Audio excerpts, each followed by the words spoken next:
Is Bitcoin being sold off so investors can buy AI stocks? Well, let's jump right into it. We're here on the TradingView chart, and what we've got here is, well, technically the second biggest AI ETF, purely because the biggest doesn't actually have that much trading history. We can see here the biggest, which is about $6.5 billion ish, X AI X, and this chart AIAG, go there in the end, are pretty much incredibly correlated, but they're both incredibly correlated also to the Bitcoin price action. We can see here this orange line here is the Bitcoin price going back as far as this second largest and long-term AI ETF has existed. Now, they top out at pretty much the exact same time. They bottom out at pretty much the exact same time. Even up until a few weeks ago, they were both in this period of declining drawdown. And maybe not bear market territory for AI, but certainly not explosive moves to the upside in line with what we were seeing in broader equity markets. Until a few weeks ago, that was, when it's been going absolutely parabolic. What we can see is, if I just go back to this chart and just look at the general size of the AI market. Now, this was based on some research here, which was valued at 391 billion-ish at around the end of 2025. And just for verification, this is where I got the AI ETF data from. If we just go back to TradingView, we can see that in the past month alone, this has gone absolutely parabolic to the upside and increased from around $430 billion to about $550 billion. That's over $120 billion increase in the general size of the AI market. And at the same time, we've seen Bitcoin really struggling. If we look at Bitcoin price, not in US dollars, but against this large AI ETF, it's a pretty terrible chart, let's be honest. We can see we had a lower double peak in the previous cycle, not as significant an all-time high in the most recent cycle. And again, we can see we actually topped out in July of 2025, similar to the global capital percentage we did last week. And the actual all-time high we had in dollar terms, which was in October, was a significantly lower high. But since then, we've been declining massively. And the all-time high to recent low we've set puts us at around a 65% drawdown versus these AI stocks. But potentially more surprisingly, from the most recent local high we've set, we're down over 34%. Now, if you just look at the standard BTC chart, we're kind of chopping down into this region where we were maybe expecting a little bit of a retracement too, but it's really only a 13% downwards move. So if we just go back onto Bitcoin Magazine Pro here, what we can see is there's been a huge amount of ETF outflows. In fact, since November of 2025, we recently saw the second largest day of outflows at over $737 million in one day, only being exceeded by this massive sell-off of over $817 million we had on January 29th earlier this year, as we had this massive sell-off to around $60,000. So do we need to be worrying? Do we need to be offloading Bitcoin to buy AI stocks? Should we become AI Magazine Pro? Well, I don't think so. Who'd have guessed the Bitcoin analyst was bullish on Bitcoin? But if we look at the ETF cumulative flows chart here, I don't think it's that much to worry about. AI in general, as we said, if we look at the market cap, about $550 billion. That's only around a third of Bitcoin. It's trading like an altcoin. It's very volatile, it's very speculative, very reactive to hype and speculation. As Bitcoin used to be back in the day. We're a little bit slower. We're lagging a little bit these days, but we'll still get there.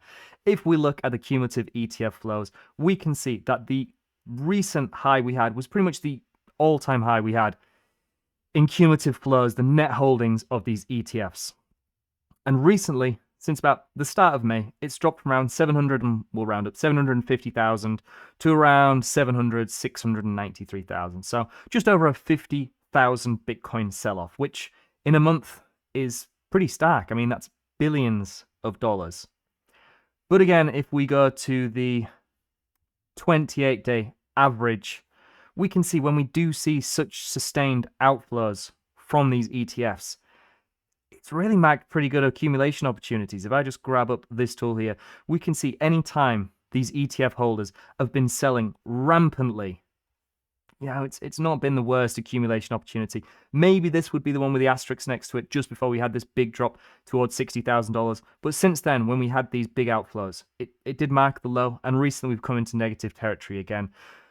Just because these ETF holders have typically deeper pockets than retail participants like you and I, doesn't mean they're not prone to being, exposed to the same emotions that everyday investors are. We can see the correlation here between price action and ETF flows is around 87%. If price is going up, they buy. If price is going down, they sell. Are they rotating into AI? Potentially. We're not really sure, but if we look at the general supply of long-term holders of Bitcoin over that same period since the start of May, we can see this was around just over 16 million Bitcoin held by these long-term holders. It's at around 16.3 million now. So we have, let's just round it down to about 250,000 Bitcoin additionally added to the long-term holder supply. Minus the 50,000 we saw here, that's still 200,000-ish Bitcoin added to the illiquid supply, which is tens of billions of dollars just in the past month. So is this sell-off to be something that we really need to worry about? We can see here, as I film this, we're around $72,000, but kind of reaching this area where we kind of anticipated some support to be. Now, I don't like to toot my own horn. This is not something that's really surprising. In fact, this is pretty much exactly to the dollar amount what we were anticipating to play out 2 or 3 weeks ago. We've been covering pretty extensively that as we reach that upper resistance zone, we would anticipate Bitcoin to struggle. I mean, we rallied off the lows, just the recent lows before that, nearly $18,000. If we go back only a decade ago, the entire Bitcoin market cap was revolving around a Bitcoin price of around $18,000 to $19,000 at its all-time high, and we just rallied that in a few weeks. A cool-off was inevitable. But now we're at support. We're at support where we were anticipating there to be some buy pressure and support. So are people rotating into AI stocks? Maybe, but if they are, I don't think it's something we really need to worry about. If people are rotating into altcoins and we get a spike there, it doesn't necessarily take too much away from Bitcoin on a more macro basis. Now, is AI likely to continue outpacing Bitcoin? Potentially. Are we in a bubble? Who knows? But just to add to this, just to kind of close out, Strategy recently sold some Bitcoin. And I mean recently as in a few minutes ago, essentially. Not too much, 32 Bitcoin, $2.5 million. Not a lot really. And I'm sure it's just to balance the books. A little bit of a change in stance and never sell your Bitcoin. But one thing people often forget and overlook is Strategy have actually sold some Bitcoin before. Again, not a massive amount, 704 Bitcoin, December 22nd, 2022. If we look at the price of Bitcoin on December 22nd, 2022, we were at about $16,800. It marked almost the immediate low before price rallied significantly. Now, is this wishful thinking, hit and hope territory? Potentially. But it would be quite interesting and quite funny to see Strategy routinely buying at local highs and having a 100% strike record of selling the recent lows. But to answer the question, is Bitcoin being sold off to buy AI stocks? Well, maybe. But is it something that we really need to worry about? Not really. There's not even a summary today. It's just a quick flash inflows, outflows overview of Bitcoin. We're back in ranging territory. We're still experiencing this time-based capitulation. I still think there's over a 50% chance we've experienced the price-based capitulation.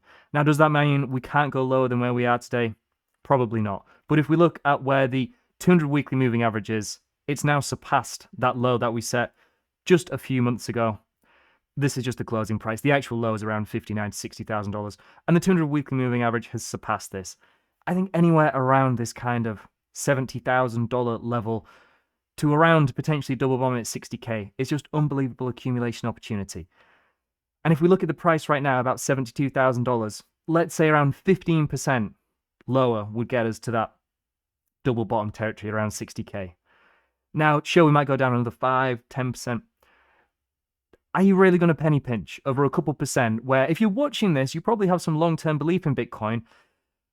Is it worth sacrificing 5 to 10% of the downside and potentially not getting a fill and miss out on 500 to 1,000% on the upside over the coming years, which, as I said, we're probably anticipating if you're watching this video? In my mind, this is what we were expecting. We were expecting the sell-off, and we were expecting more time-based capitulation around this $70,000 region, around this area of buy support. Is it annoying seeing other markets outpacing Bitcoin? Yes, of course. But even though we have seen some outflows, cumulatively, it's really not that much. We still hold close to 1.2 million Bitcoin in these ETFs when you account for those GBTC outflows. They're not very good at timing the market. We can see anytime we have these net outflows, it's been a good accumulation opportunity. And we can see, regardless, this has been far outpaced by the amount of Bitcoin which has transitioned into the hand of long-term holders over the past month. So never sell your Bitcoin unless it is at a local lows potentially. Thank you all very much for watching, and I'll see you in the next one.